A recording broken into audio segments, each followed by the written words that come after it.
जहाँ गाँ घर और स्थानीय समाज माध्यम गढ़ी उठी थाए यह आम संस्कृतिर गौरव और पारंपरिक देखाशुणा को दर्शाए किंतु आज आधुनिक जुगे यह लोककला दीर्घ शासन और प्रचार अभाव में खोजी जाऊँगी। लोककला विषय लोक सचेतन करने मोर प्रथम काम लोक मैंने जिते कलार मूल्य को अनुभव करेंगे से संरक्षण करने को आग को आसवे निज परिवार सांगसाथी मान विषय आलोचना करने आवश्यक।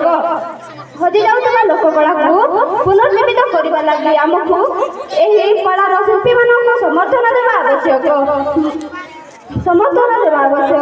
मुझे स्थानीय कलाकार मान कम को उत्साहित कर दक्षता प्रसारित कर जहाद्वारा युवपीढ़ी एक बड़ परिवर्तन आनी पारिबा।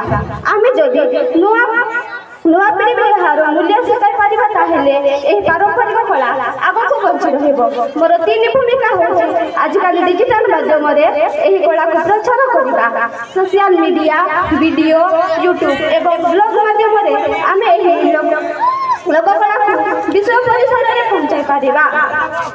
मु निज अंचल एक गोष्ठी गठन कर कलार संरक्षण और पुनर्जीवन नहीं कम करी समुदाय माध्यम आम संस्कृति आगक बंचाई पारिबा। समाज और संस्कृति आम पारंपरिक लोककला को आउ थे प्रचार और प्रसार करने आम समस्त कर्तव्य। शेष में एति कही मोर वक्तव्य शेष करुछि। जय ओडिशा जय ओडिशा।